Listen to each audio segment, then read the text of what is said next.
गंगणपतये नमः। नमस्कार, आपका हमारे दिव्यरत्न ज्ञान चैनल में बहुत बहुत हार्दिक स्वागत है। आज हम मई माह 2022 सिंह राशि फल का संपूर्ण विश्लेषण बताएंगे। मई के माह में महत्वपूर्ण ग्रहों के राशि परिवर्तन का, महत्वपूर्ण तिथि त्योहारों का पूरा आपको विश्लेषण बताएंगे। पूरे महीने में आप किस तरह से अपने लाइफ में आगे बढ़ेंगे, क्या क्या सावधानियां चाहिए, ये सभी चीज़ों का विस्तार से आपको विश्लेषण करके बताएंगे। यदि कार्यक्रम में पहली बार जुड़ रहे हैं तो चैनल को आप सब्सक्राइब जरूर करें, लाइक करें, बेल के बटन को क्लिक करें और हमारे साथ आप निरंतर जुड़े रहें। सिंह राशि के स्वामी सूर्य ग्रह होते हैं और सूर्य का हमारे संपूर्ण चराचर जगत में, पूरे धरती में, पूरे विश्व में कहीं ना कहीं हमारे अंदर जो जीवन जीने की जो एनर्जी है, ऊर्जा है, आत्मबल है, उसी के कारक होते हैं सूर्य ग्रह। सूर्य ग्रह सभी मनुष्य के लिए बेहद अनिवार्य, एक तरह से कह सकते हैं कि बेहद कंपलसरी, परम पिता माना जाता है सूर्य को। पितरों के किसी भी कार्य को यदि हम पूरी तरह से अपने जीवन में जोड़ते हैं तो वहाँ पर हमें सबसे पहले सूर्य देव को ही आवाहित करना पड़ता है। पितरों के निमित्त, पितरों की शांति के निमित्त में कोई भी कार्य, यज्ञ, अनुष्ठान जब हम करते हैं तो सूर्य देव का प्रथम आवाहन किया जाता है। वेदों में सूर्य को आत्मा बताया गया है और हर मनुष्य के अंदर एक आत्मा है और वो आत्मा का कारक ही सूर्य होता है। सिंह राशि वाले जातकों के लिए गोचर ग्रह स्थिति सप्तम भाव में शनि मंगल गोचर करेंगे। मई में 17 मई को मंगल यहाँ से कुंभ राशि से मीन राशि में जाएंगे और गुरु और शुक्र मीन राशि में भ्रमण करेंगे। सूर्य बुध, सूर्य राहु मेष राशि यानी कि भाग्य स्थान पर भ्रमण करेंगे और बुध जो है वृषभ राशि दसम भाव में। राहु केतु का प्लेसमेंट जो रहेगा भाग्य में और पराक्रम में। सूर्य का जो राशि परिवर्तन होगा मेष राशि से वृषभ राशि में 15 मई को जाएंगे और जैसे ही सूर्य वृषभ राशि में जाएंगे तो आपके सिंह राशि वालों के लिए कहीं ना कहीं ये एक बेहतर मोमेंट कह सकते हैं हो जाएगा, क्योंकि सूर्य मेष राशि में उच्च राशि के होकर के 15 मई तक संचार करेंगे और 15 मई तक जब तक मेष राशि में रहेंगे तब तक राहु के साथ सूर्य का एक तरह से गोचर होगा और सूर्य राहु की युति को कहीं ना कहीं दोष युक्त माना जाता है। सूर्य ग्रहण दोष, पितृदोष जैसी समस्याओं का सिंह राशि वालों को कुछ समय तक सामना करना पड़ सकता है। 3 मई को अक्षय तृतीया होगा, 16 मई को पूर्णिमा, वैशाख पूर्णिमा तिथि। चंद्र ग्रहण भी 16 मई को लगने वाला है और 30 मई को शनि जयंती अमावस्या तिथि होगी और उसी दिन शनि देव का जयंती होता है। अब यहाँ पर बात करें सिंह राशि वालों के लिए सेहत स्वास्थ्य की बात करें तो निश्चित रूप से आप बेहद कॉन्फिडेंट, आत्मबली रहेंगे। स्वास्थ्य वाइज बिल्कुल स्वस्थ तंदुरुस्त आप रहेंगे और अपने स्वास्थ्य को बेहतर बनाने की जो प्रयास होता है हमारे जीवन में, कई बार हम प्रयास करते हैं अपने तमाम एक्टिविटी को आगे बढ़ाने के लिए, अपने तमाम योजनाओं को आगे बढ़ाने के लिए जो प्रयास करते हैं उसमें हमारा स्वस्थ रहना, हमारे स्वास्थ्य का विशेष प्रभाव होता है। कई बार अस्वस्थ व्यक्ति अपनी 100% परफॉर्म नहीं कर पाता है। विद्यार्थियों के लिए देखा जाए तो जरूर सावधानी पूर्वक समय को व्यतीत करना होगा, क्योंकि मीन राशि में बृहस्पति पंचमेश होकर के अष्टम भाव में जाते हैं। तो ऐसी स्थिति में कई बार जब शुभ ग्रह अशुभ स्थान में जाते हैं तो वहाँ पर वो अच्छे रिजल्ट, अच्छे परिणाम नहीं दे पाते हैं। हालांकि अष्टम भाव में मंगल का युति भी बना रहेगा देवगुरु बृहस्पति के साथ। भाग्येश और पंचमेश की युति अष्टम भाव में बनना, ये थोड़ा सा अपने आप में एक विशेष संघर्ष और विशेष परिश्रम, मेहनत के बाद ही सफलता की कल्पना इस समय अवधि में आपको करनी चाहिए। हालांकि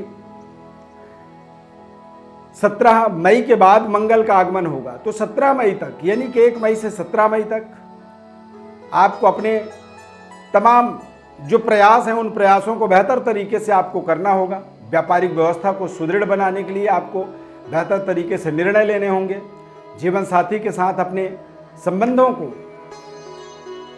बेहतर आनंद अनुभूति की प्राप्ति कर पाएंगे इस समयावधि के अंदर। मंगल सप्तम भाव में शनि के साथ जब विराजमान रहेंगे तो ऐसी स्थिति में मांगलिक दोष का भी निर्माण होता है, और मांगलिक दोष के कारण कई बार आप देखेंगे कि आपके जो रिलेशन है वो बेवजह है, वहाँ पे कुछ ऐसी डिस्प्यूट हो रही है, कुछ इस तरह की दिक्कत आ रही है, और उन दिक्कतों के कारण से ही आपके अंदर एक अलगाववादी भाव का निर्माण होगा। आपके अंदर अब अलगाववादी परिस्थितियों का आपको सामना करना पड़ेगा, द्वंद्व दोष बनेगा। इस 15-17 मई तक आप देखेंगे कि आप डबल माइंडेड हो रहे हैं, बार बार आप किसी भी निर्णय को लेने के लिए एक बार आप यस करते हैं, फिर दोबारा नो कर देते हैं। तो इस तरह की स्थिति इस मई के माह में सिंह राशि वालों के लिए बन जाएगा। सूर्यदेव 15 मई के बाद वृषभ राशि में बुधादित्य योग बनाएंगे, और बुधादित्य योग के माध्यम से आप देखेंगे कि 15 मई के बाद यानी कि माह के पूर्वार्ध के बजाय उत्तरार्ध जो समय होगा वो समय आपके लिए ज़्यादा बेहतर आपको परिणामों से जोड़ेगा। कार्य क्षेत्र के अंदर ज़्यादा बेहतर तरीके से आप काम कर पाएंगे, और पारिवारिक जनों के साथ में भी आप पिता के साथ अच्छे संबंधों का लाभ ले पाएंगे। नौकरी के अंदर आप बॉस के साथ अपने रिलेशन बेहतर होता हुआ देखेंगे, और बॉस के द्वारा आपके लिए कुछ ऐसे महत्वपूर्ण नई जिम्मेदारियां आपको प्राप्त होती हुई मिलेंगी। बेहतर तरीके से आप अपने अनुभवों का इस्तेमाल कर पाएंगे।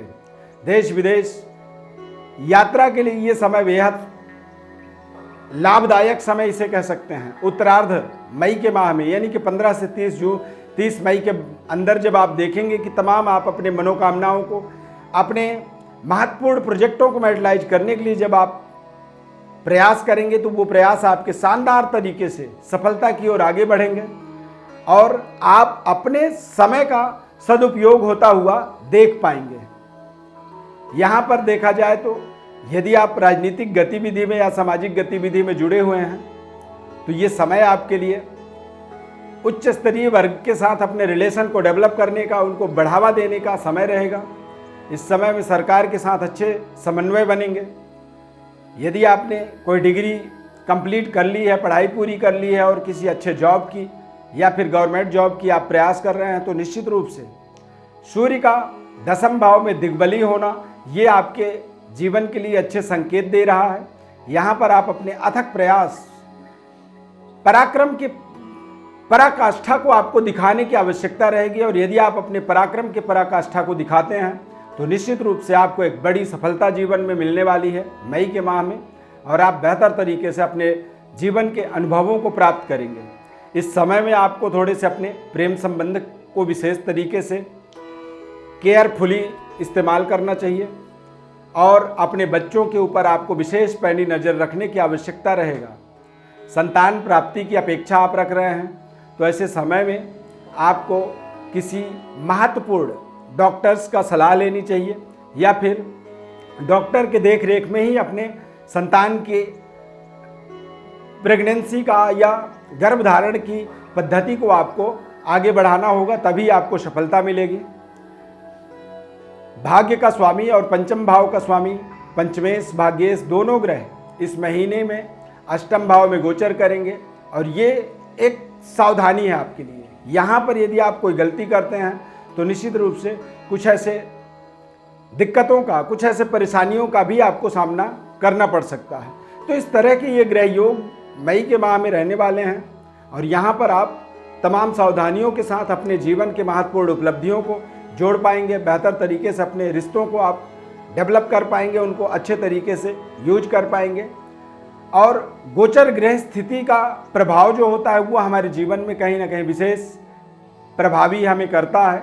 अब जन्म काल और गोचर काल दोनों ही काल के ग्रह स्थिति का एक समन्वय को समझना हमारा परम कर्तव्य होता है।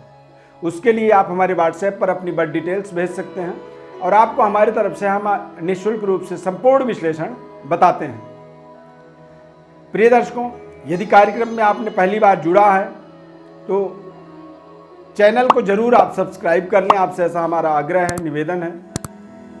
लाइक करें कार्यक्रम को। कार्यक्रम यदि अच्छा लगा तो आप जय माता दी भी कमेंट में लिख सकते हैं। हमें समझ में आएगा कि आपको कार्यक्रम अच्छा लगा हमारा, और आपने जय माता दी लिखा तो उससे हमें एक नई ऊर्जा ताकत मिलती है।